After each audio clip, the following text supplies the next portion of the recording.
Well, thank you for sorting this out, and I'm here for whatever you want to chat about. Well, I was thinking like indie filmmaking and stuff because there's so many struggles and like Yeah, the bird chirping. love it. I'll Love let it. him start then. Okay, go Lee. Okay, where was the guide? I had it up a second ago. Oh, here it is. So, first one is indie versus Hollywood in how it's unfair comparison. So, like, what are your thoughts on the sort of indie versus studio films? Wow. Well, wow, what a question, because they are just it's really uncomparable. It's like, how many people love playing football and how many professional footballers are there, right, that don't play in the Premiership? A lot. There are hundreds of thousands of footballers who, in all the other divisions and leagues all around the world, not just in England, who are playing all the time, and fantastic matches, and sometimes way more satisfying for them and for the crowd. And yet but the thing you see on your telly all the time is the Premiership, and I suppose that is analogous to, Hollywood versus indie film. And indie film is a strange thing. Indie film just means, I think technically, if the original money didn't come from a studio. So you can watch films where it might say Universal as you start watching it, but what happened is they didn't make it, they bought it. So some films were indie films that still look like they are Netflix, Amazon, whatever, but they bought them. But originally it was just people on their own making it. It goes, an indie film has a massive spectrum. There are people go, it's an indie movie, it's just $10 million. And you're like, okay. It's still an indie movie because it wasn't made by Universal, it wasn't made by Paramount, it wasn't made by Fox. It was made by lots of people chipping in $1,000 here, 50 grand there, whoever the investors are. And ours is at the other end of the scale. Ours is crazily low budget, but with an incredibly experienced cast and crew. And the script, I'm getting comfortable saying this now because people have said stop being silly, but the script is really good. We've worked on it. It's a great story that everyone who reads it says, oh yeah, this has to happen. I feel like I've seen it, but actually there isn't a film like this. So we've had interest from people wanting to do it, wanting to wait. Let's have a couple of years, raise a couple of million and do it very properly. It's that good.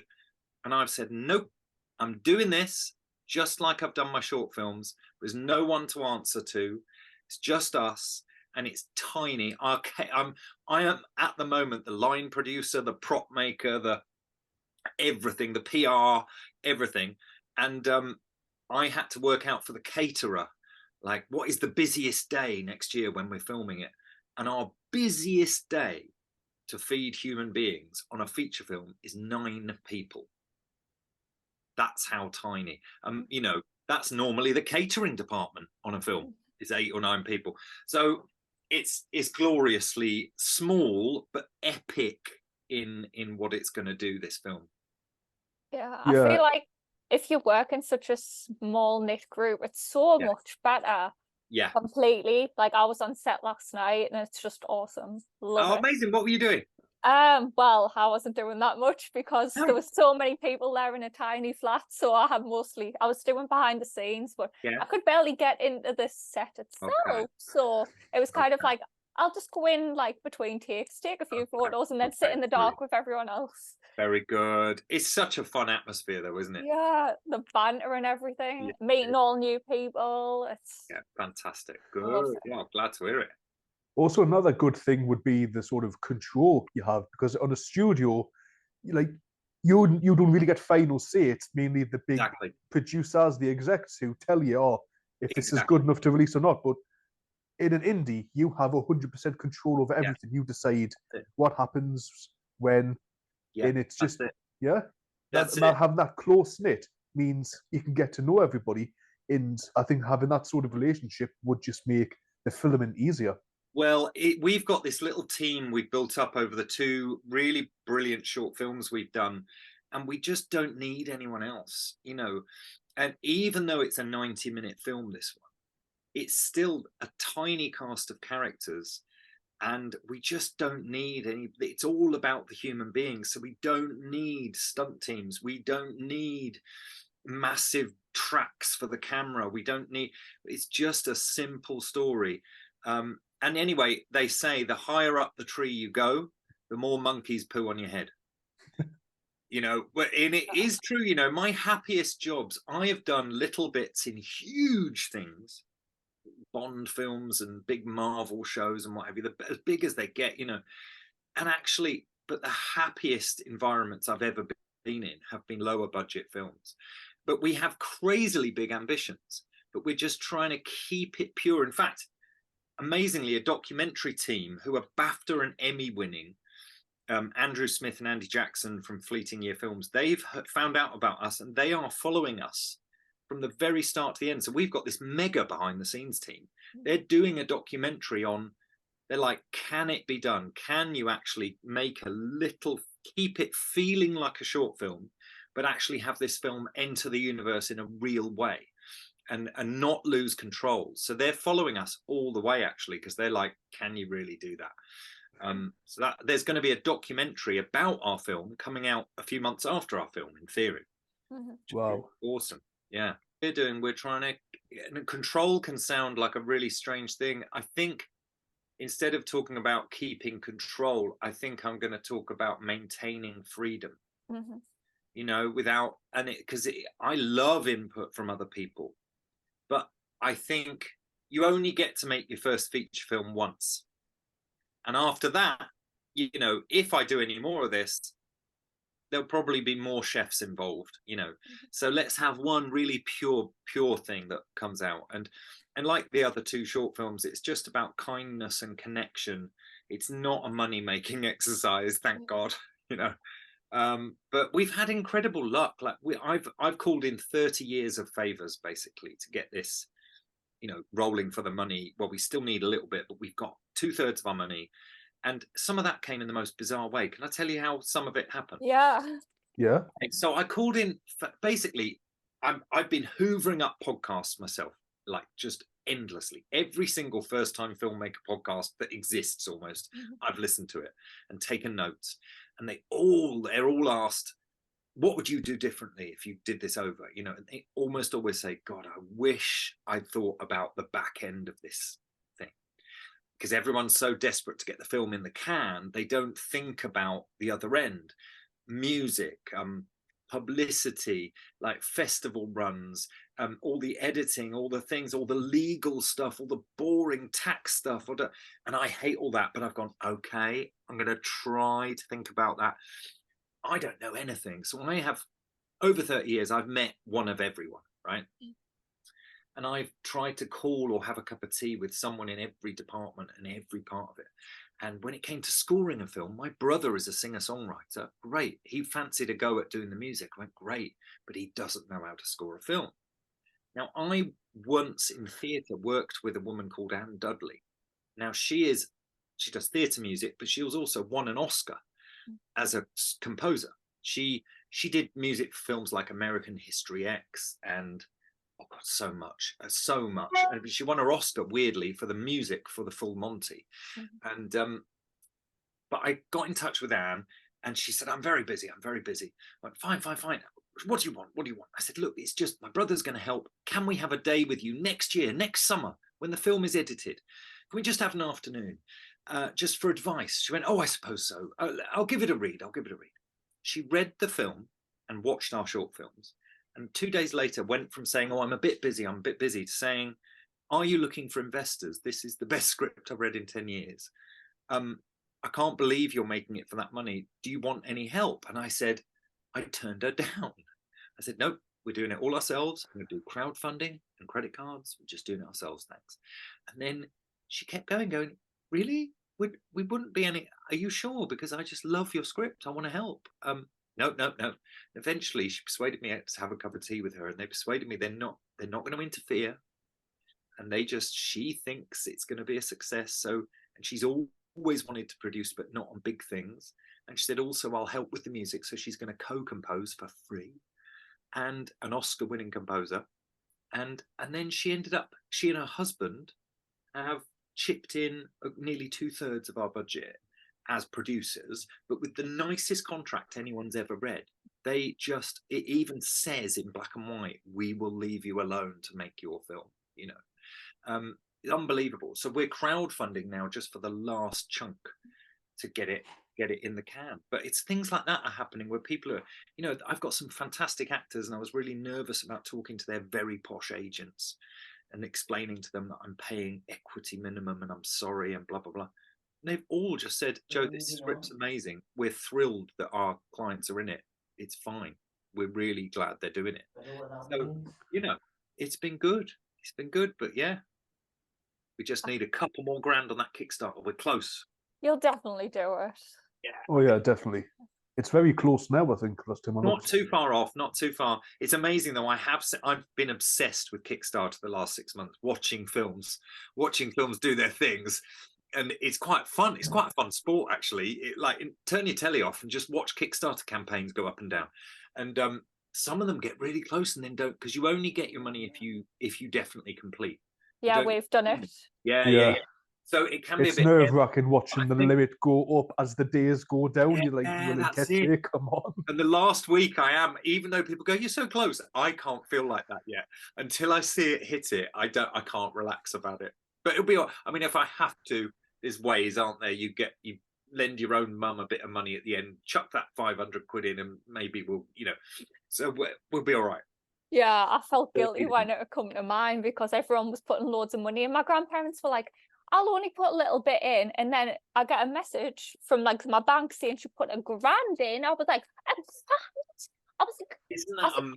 Grand. I'm like, what are you doing? They're like, we haven't had a cruise this year, so you can have it. I was like, that's amazing. I love that. Still mind blowing, and I feel like I owe them everything. No, it's brilliant. It makes them so. That's the thing as well. Learning that not to be too English about it, because you get total strangers chipping in several hundred quid, and I send them messages going, "Wow, thank you," and you almost want to go, "Oh no, you mustn't." And then I sometimes say, "Do you mind me asking what made you collaborate with us?" And they always say, you know, we love the story, we think you're genuine, we liked your short films, we're on, it's fine. And I'm just starting to understand that people get a lot of pleasure from being genuine collaborators on things that are real. I think they can smell bullshit, people who go on Kickstarter.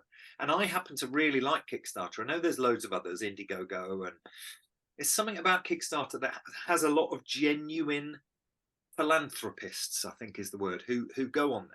You know. Yeah, we can't exactly relate on that because some people who donated to ours didn't pay up at all. No, came to the end and we lost 1.5 grand straight off, and then 800 in fees. The fees are really bad. That's right. We're actually raising 10, but it looks like 12 because we've tried to include the fees. Yeah, exactly. Yeah. We weren't prepared for that. And we even tried to appeal because of all the lost donations, but nothing. No, okay. Yeah, I've even had like experience in 2021 where, like you say, where people are putting in big amounts, because I did a fundraiser for a short film I made in 2021, and it was like £1,000, but I put like 1,200 for the fees that would cost. And I remember just waking up and some guy had donated £500, and I was just I emailed him straight away. I was like, thank you so much. Like, he got an executive producer credit. Yeah. And then I messaged him, I emailed him, like, oh, do you have an IMDb just so I can add you? And he sent us his IMDb. And I woke up the next day, and because I had been like so nice to him, he put another 500 in. I was just like, what is happening? He's your guardian angel. It's amazing. Yeah, I couldn't thank him enough. I was just like, it's awesome. Yeah, he basically funded the entire thing. What's crazy is he probably went around with a massive smile on his face for days. People who can help, that's the thing. Good news doesn't make the headlines, does it? There are a lot of really wonderful people out there in the world, and it just doesn't make the news. But there's people doing awesome things every day. That's what our films are about, actually. That's the whole thing. Yeah, that's what I try and do. Like, I want to do more stories that are like nice and like meaningful, which I have done. It's just like everyday things that people don't talk about. Like was it actually, no, was it Monday? No, it was last week. I can't even remember the days at this point.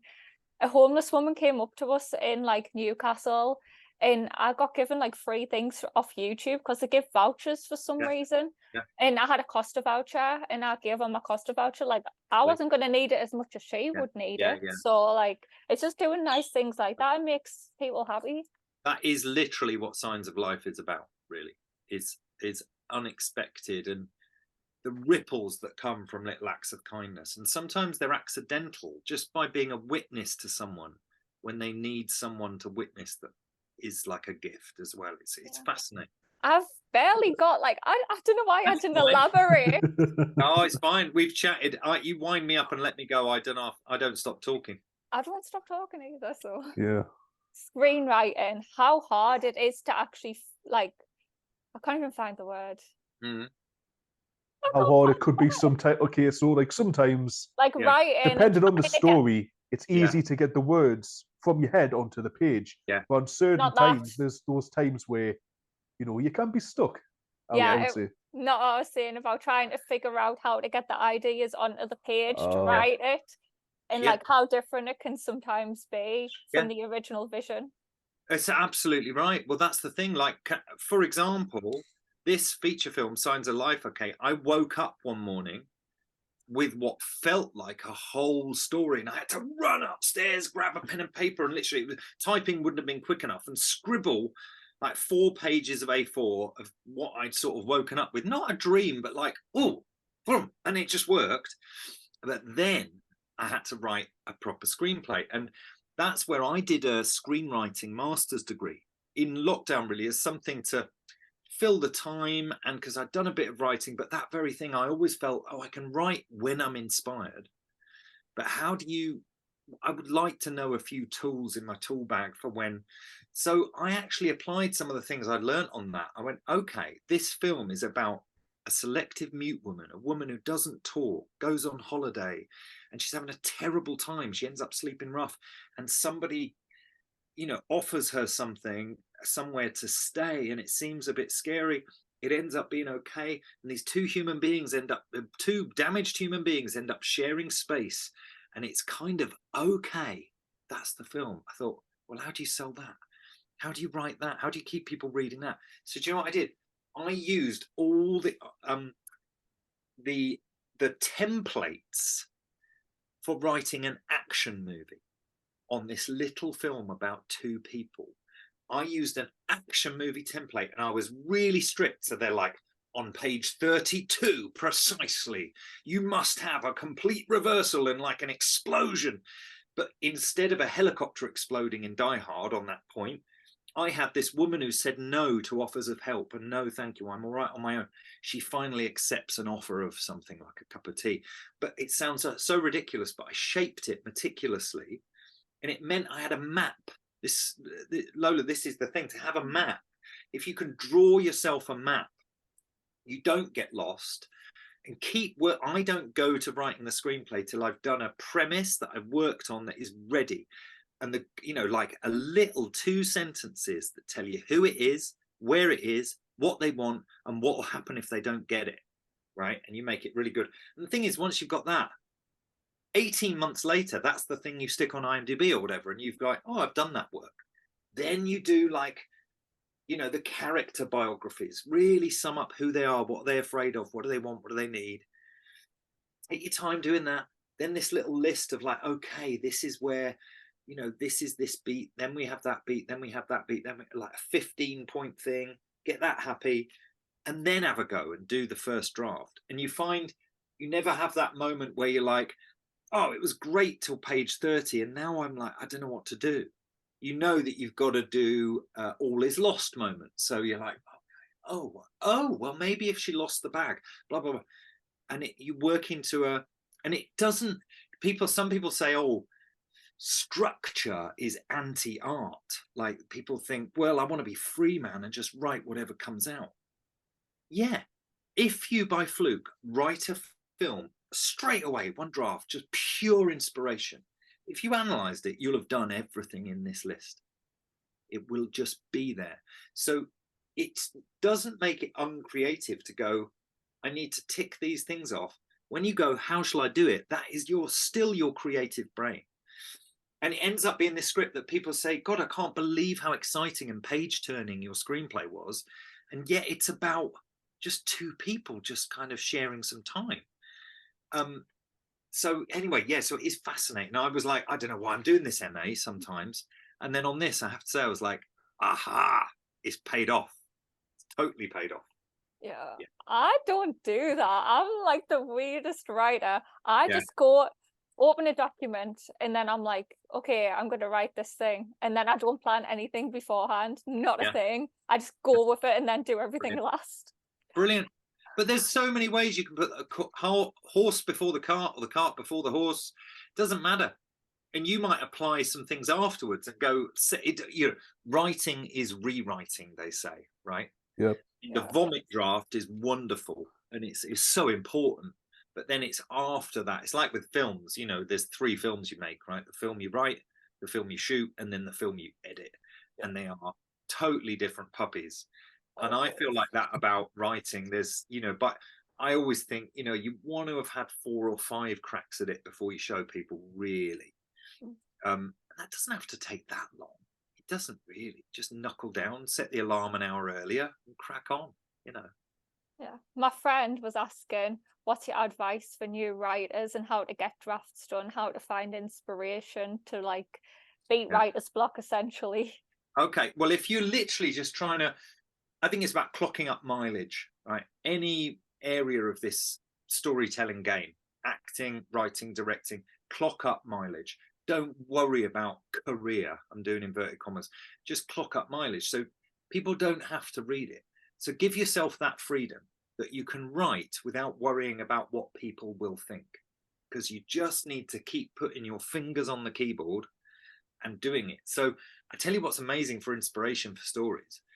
Local papers are brilliant. Like whatever town you live in, the Doobie-Doo Gazette, right? The little rubbish local paper. I really recommend once a week sitting down with a cup of coffee and reading every single little story and circling the weird ones. Lee's gonna there laugh. are gems in those papers. Okay. Well, I mean, yeah. So if you're doing, say, a short film or something, I would say aim high, right? Because you would be surprised of the caliber of actors. So just do your dream list. You should have maybe 5 lists. I've got loads of them. By number 4 and 5, they're like just lots of question marks, right? But have who is your dream person for this role? It just helps you solidify in your head what you're looking for. But don't get attached. Here's the magic thing. Don't get attached to having someone just like Angelina Jolie or whoever you were picturing. But it helps to still do that. Then go down to actually lives in the Northeast, lives in my area, because I've noticed they do, and they're relatively well known. They'd help my film. Okay, who are the real people that, if I could get one really good actor, and then you'd be amazed, just approaching them. The wonders today means you can quite often approach actors direct on Instagram, Twitter, whatever. And you'd be amazed how many brilliant actors haven't worked for 9 months. And actually, sometimes if you can not insult them, but go, look, okay, we can give you a couple of £100, good food, and your travel. And they might go, oh, is it cash? Go on then. Because they want to act. Actors want to act. Because the funny thing about acting is any other art form you can practice on your own. If you want to be a violinist, if you want to be a sculptor, if you want to be a painter, you want to be a writer, you want to be anything else, you can do it on your own. You can't do acting on your own. So if they haven't done it for a while, they'll be like, yeah, days acting, I'm in most of the time, And then going down from that, if you look at all the performing arts colleges and stuff, get people with some experience. I don't recommend getting your Uncle Steve just because he sort of looks right? And because he's a good laugh, he'll have a go. I would still go to, at the very least, sort of drama groups, good amateur dramatic groups, just people who've done a bit. You're going to be better off than people who look perfect but have never done it before. Yeah, definitely. Oh yeah. Yeah. A thing I like to do is, like, when I was doing the short film, is the thing I kind of looked for was, can they do these like sort of little mannerisms that I knew the characters would have? So, for example, one of the characters was sort of bit shy and timid and a bit sort of low confidence. And in the audition, they just did like a piece of dialogue which was just a regular sort of back and forth between two characters, and I was like, okay, can you turn to this page and can you do this scene between you and your friend? And you even though she's your friend, you're still sort of, well, I don't know, I'm not sure. And a few of them did it, and only one of them did it to where the point where I actually would say I believe them, and that's the person who actually did get cast. That's lovely. So it's having the sort of how they act, how do they hold themselves, how do they say the lines, like the character biographies, like you said. That comes in handy. And very good to talk to actors in, very good in auditions to give a good bit of carrot, not stick straight away. Tell them things you like, because they will blossom. Because even experienced actors are so nervous in auditions. So anything that is good, you don't have to lie, but anything that is good, let them know. And then speak in positives. And what I mean is, so don't tell them what the character isn't, because it's hard to use, right? So, and also the abstract is sometimes more useful for a brain. Like, I remember a director giving me a brilliant note in an audition, okay, as an example. I had to play back in the day when you could, obviously now you wouldn't. I played someone with I was auditioning to play someone with quite a severe mental illness. And indeed, I did do this. It was a very posh student film. And in the audition, he was only about 21, this guy. But he said, I was trying to do my best sort of mental hospital, having a bad day acting. And he said to me, yeah, it's great, but I wonder, could you do it again? And could it be like, and this was the phrase he used, he said, it's like he's got dry leaves in his head. Because it said his head, because it was important in the scene that his head was moving a lot, because the doctor was saying, you've got to keep your head still. He went, yeah, it's more like his head's full of dry leaves, right? Now that's an image. I just went, thanks very much. Because actors are just children who use their imagination. And that was a note. I went, lovely. All I thought about was, what's it like to have a load of dry leaves in your head? And it was something you could act on, rather than like, can you be a bit more mad? Can you be a bit less this? Give someone an image to hang on to, and they can work wonders. Like, I played a character for 18 months on Holby City on BBC, right? And they talked, the producers were all kind of like, well, we think he's borderline Aspergic and he's a bit this and a bit that. I said, what does that mean in the scenes practically? Oh, well, he's a bit. I went, no, what does it mean? And they said, well, it's like he takes everything literally. Like, he hasn't really got a sense of humor, doesn't do irony. I went, okay. I went away and thought, right, I've got to do this for months. Loads of different writers, some of whom will have got the brief, some won't. How do I keep it consistent? And I came up with a game every day for 18 months.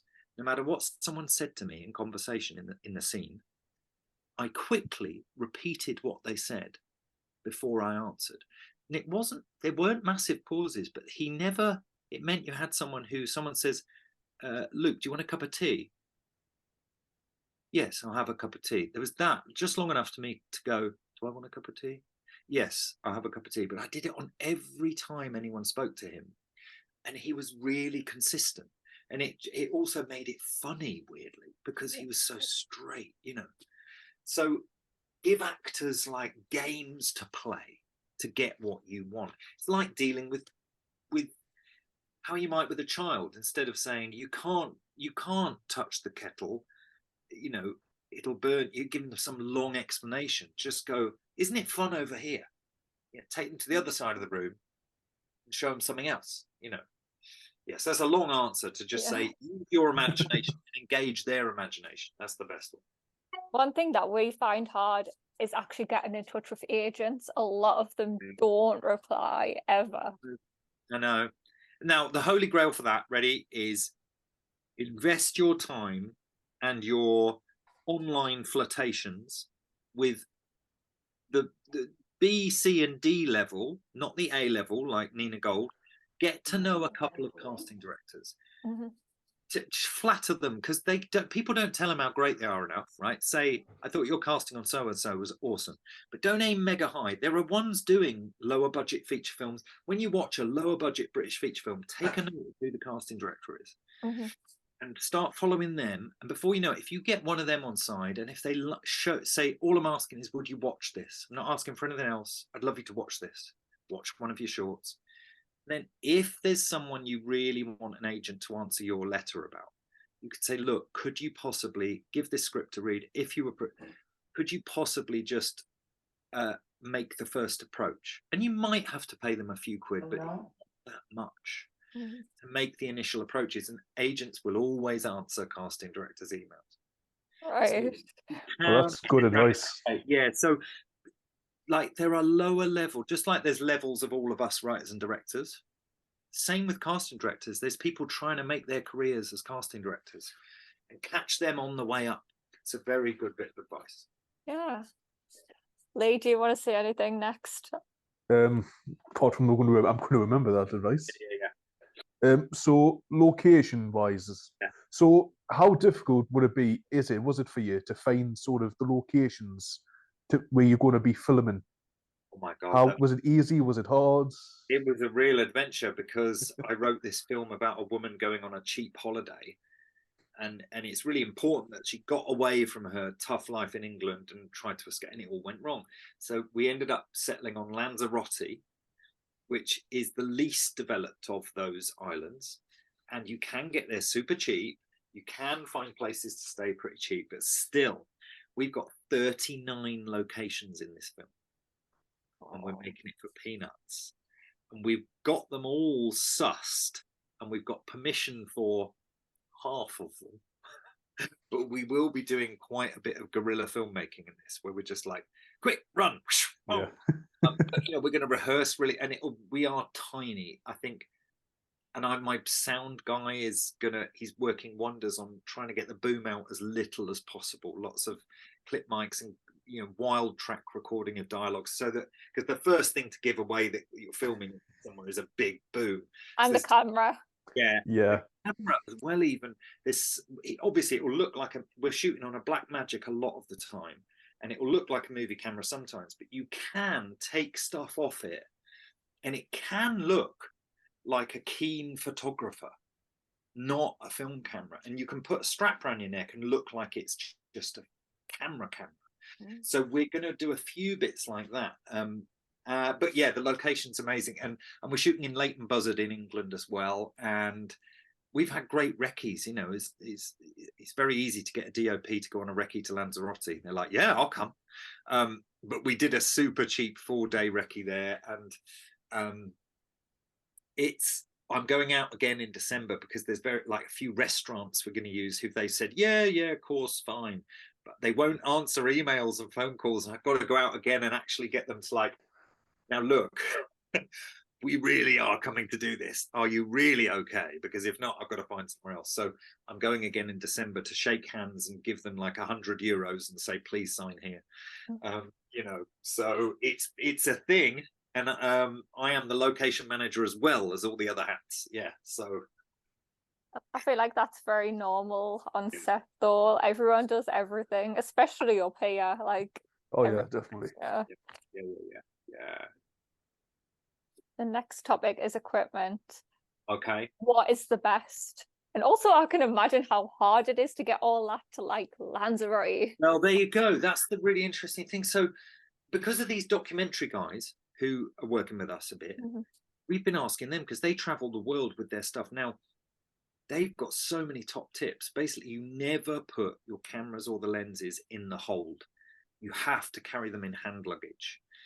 So they're with you all the time, So we are, between 4 of us, we're basically taking a few pairs of underpants and t-shirts. All of our packing is for the DOP. Everyone's bags, we've all agreed to give half of our packing to the DOP.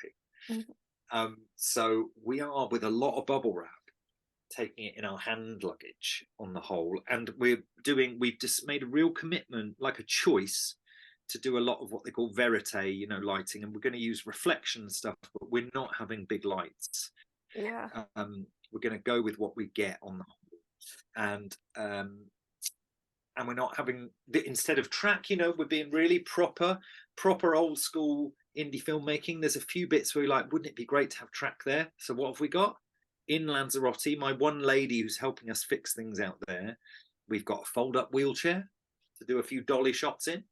That is a smart idea. That works brilliantly. If you've got a gimbal in your hand, right, you do need that because it's a bit funny otherwise. But if you've got just a gimbal and a wheelchair, the dolly shots are amazing. Honestly, you're a bit restricted in height. You can only really be at the height of someone sitting in a wheelchair. I guess you could hold it a bit higher, but or a bit well, you can be inventive. But so you know, we've got that, but it's minimal, and we are not doing loads of coverage with like all the French films I'm hoovering up. Lots of just lovely master shots that just develop a bit. So we're trying to keep it simple, you know. Yeah, sort it out, and it's just like the whole process is just really like fun. You just like you spend so much time doing certain elements, and then when it starts to come to life, you're like, wow, okay, this is big. And then the other end, I can't wait actually for the other end. I've got a great editor who is normally quite expensive, and God bless him, he's doing a mate's rate that I actually had to haggle. We actually had a Zoom call where it was like literally like he said a number and I went, what about this? Diddler, what about that? Eventually we got to a number. I went, yes.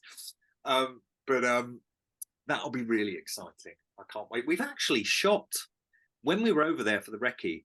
There's lots of in the script. It will say, you know, between scenes, it will say it's early morning. The town is coming to life or whatever, right? And you've got, you know,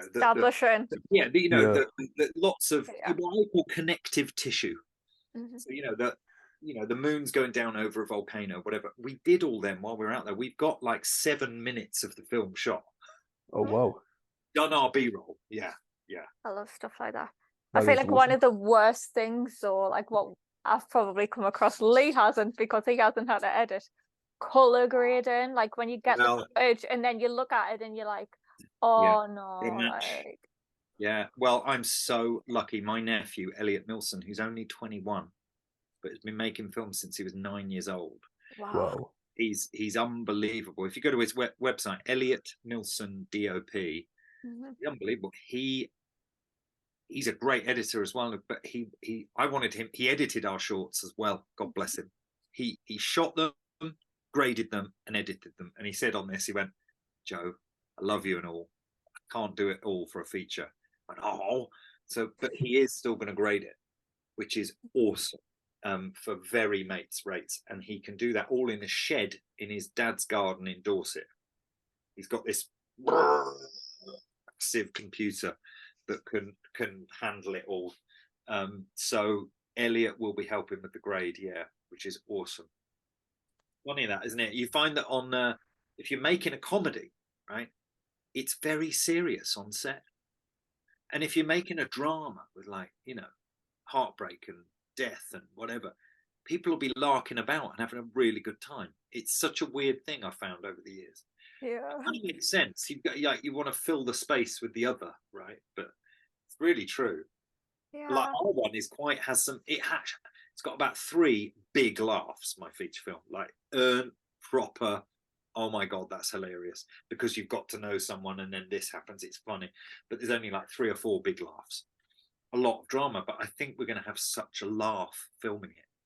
And actually, that's okay with actors. If you like scenes coming up where they've got to do a total mental breakdown, actually, you don't want to sit in a corner rocking for an hour before, waiting to get ready. You want to be chit-chatting, because laughter and tears are so close. If you're laughing and everyone goes, okay, turn over, action, cry, you can do it. Oh, I'm going to take that. If you've been trying to be really serious all day and keep your head in that space, you've used it all up.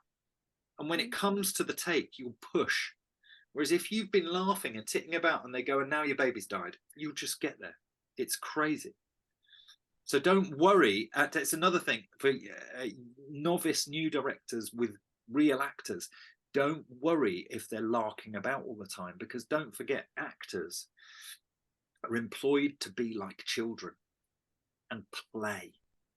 And actually, titting about is the correct energy. to have on a set for actors. It's quite tough for some assistant directors and stuff, because it's like, oh my God, fucking shepherding children, will you just behave? But actually, it's the right thing, because they're playing. Let's play cowboys and Indians. Let's play doctors and nurses. Let's play whatever this is. And that is why actors get paid, because they don't care if the boom op is yawning.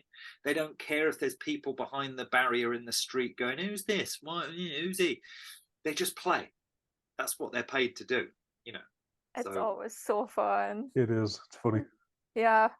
On the sets that I've been on the last few weeks, every time between takes, our DOP is singing. He just randomly comes out with lyrics and he's like, I don't even know what this lyric is. And I was like, it's Camp Rock. And he's like, oh, right.